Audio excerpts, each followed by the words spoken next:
Today on Rappler, the family of released Australian hostage Warren Rodwell says he's delighted to be free.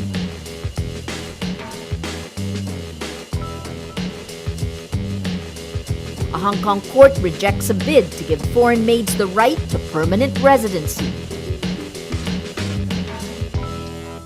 I really feel that if parties can mature and become stronger down the line, yung usapin ng last name won't be as important. No? And Team Pinoy senatorial candidate Bam Aquino says strong political parties can help overturn personality-based politics.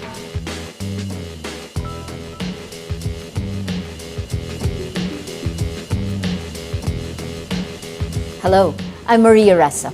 Welcome to Rappler, your social news network. 2 days after the Abu Sayyaf released Australian hostage Warren Rodwell, his family says he's, quote, delighted to be free.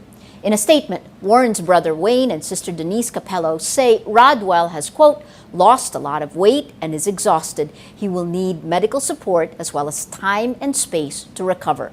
Capello thanks the Philippine National Police and Basilan Vice Governor Al-Rashid Sakalahul for her brother's release. Sakalahul is one of the negotiators who on Sunday said kidnappers received a ransom of 4 million pesos for Rodwell's release.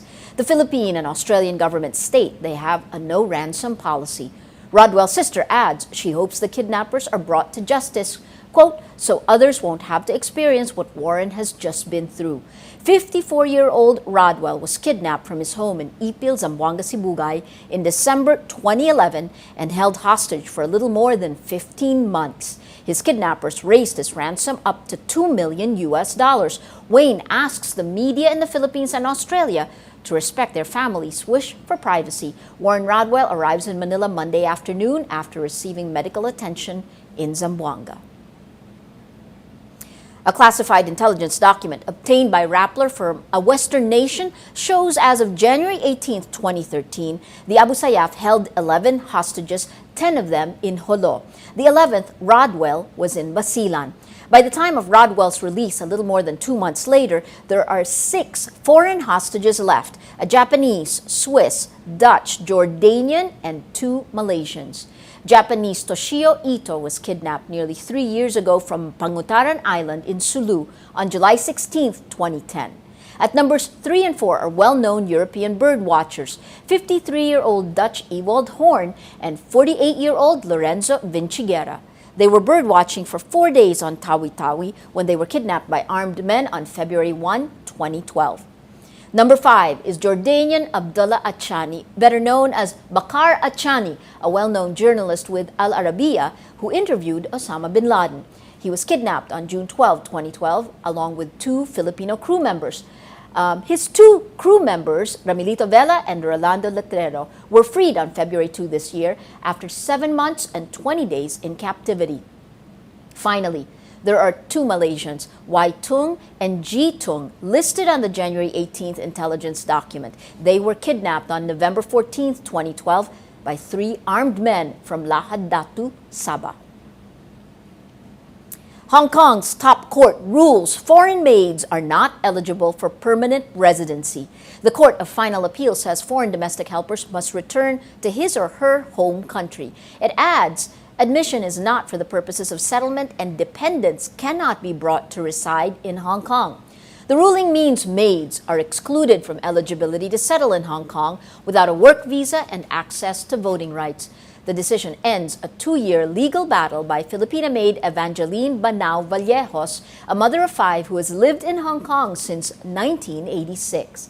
In 2011, she won a ruling granting her the right to request permanent residency status, but the Court of Final Appeal sides with the Hong Kong government, which warns the ruling would swamp the city's population of 7 million.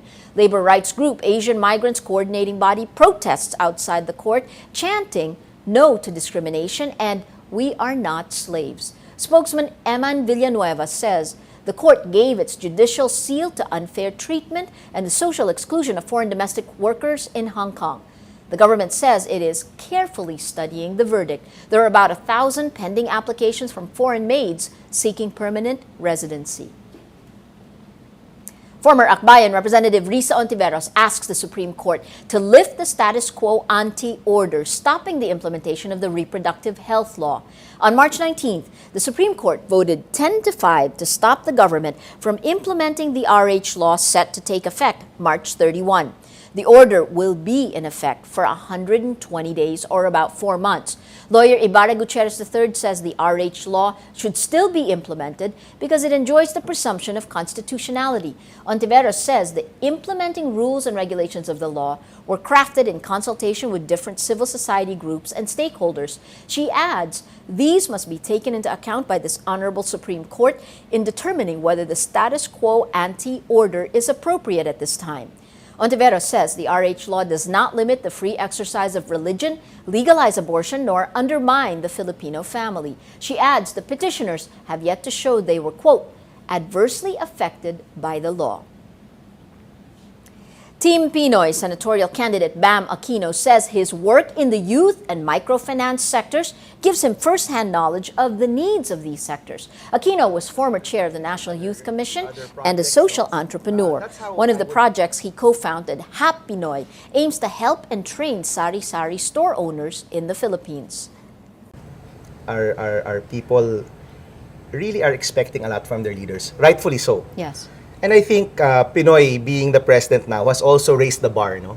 They want people who are clean, they want people who are honest, but I think now they also want people who are effective, yes, who can actually do something on the ground. No? Yes. So you're saying that the work you've done on the ground will actually help you formulate better policies? I think so, because you're grounded eh. Alam mo talaga yung pangailangan. No? In fact, he also reacts to the opposition's statement questioning Aquino's role as an appointee during the Arroyo administration.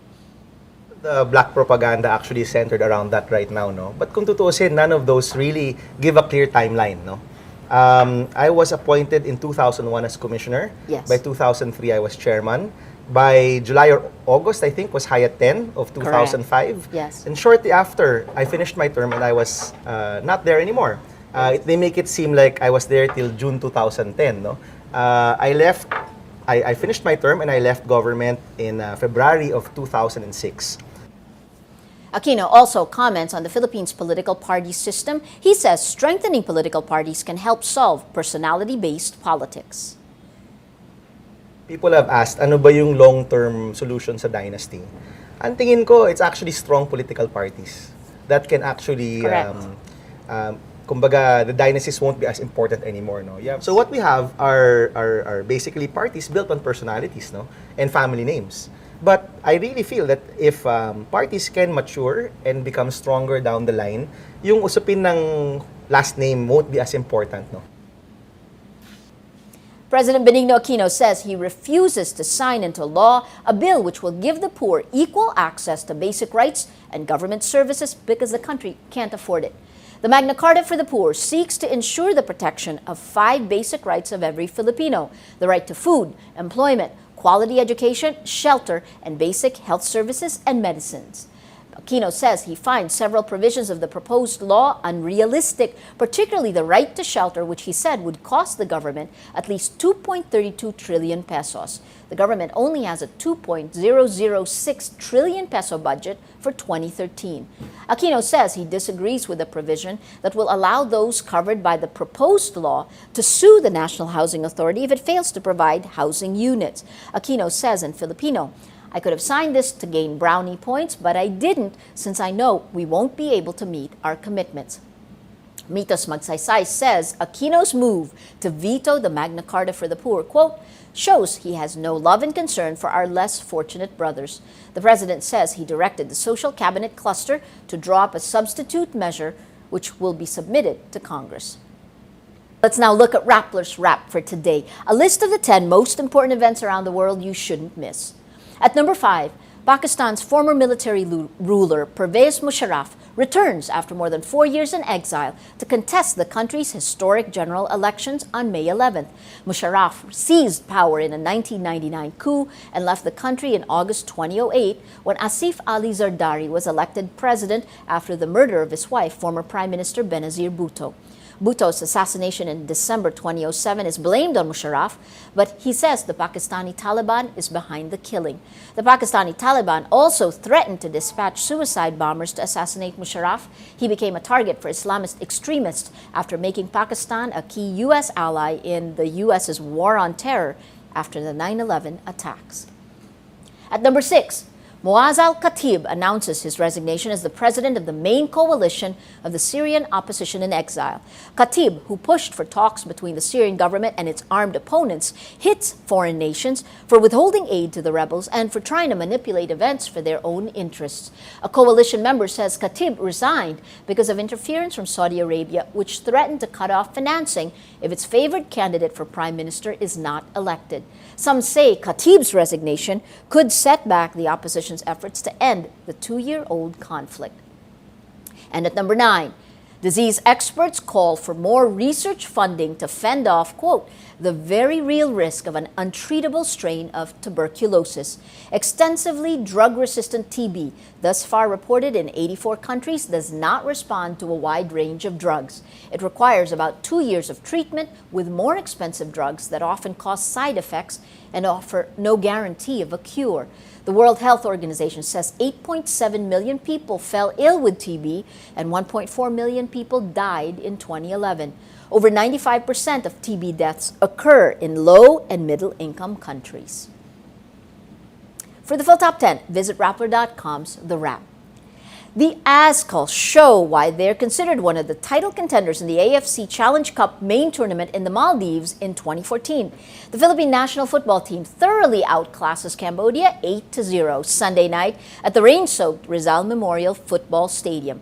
Phil Younghusband drills in 4 goals. He erases doubts about his waning quality as the country's #1 striker by completing a hat trick in just 9 minutes. Striker Javier Patio finishes with a brace or 2 goals, while Steven Schrock and Carly Demurga score 1 goal each. The Philippines will face Turkmenistan in the final match in the Group E qualifiers on Tuesday to determine who will take the top spot and book the ticket to Maldives in 2014. Every story on Rappler has a mood meter, which gives you 8 emotions to choose from. Click how you feel, and your vote comes down to the mood navigator in the middle of the front page, which crowdsources the mood of the day. It also gives you the top 10 stories which have gotten the most votes on their mood meter, meaning these are the top 10 stories that have made Filipinos, that have had an impact on Filipinos. If we take a look today, fresh from the conclave in Rome to Ateneo. Manila Archbishop Cardinal Tagle speaks at Ateneo graduation. This has been shared on social media. 98% inspired, 2% happy. And if we take a look, Azkals, we just saw this. Azkals outclassed Cambodia 8-0. Interestingly enough, 4% angry, 4% don't care, 4% are afraid, 3% are annoyed, but look at a whopping, must be from the Filipinos, 81% happy, picking up the green mood of the day. Today, most people are happy.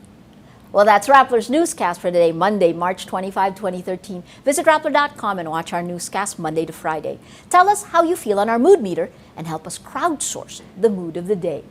I'm Maria Ressa. As we say at Rappler, tomorrow begins today. We leave you now with images of the Azkals win in the AFC Challenge Cup qualifiers Sunday.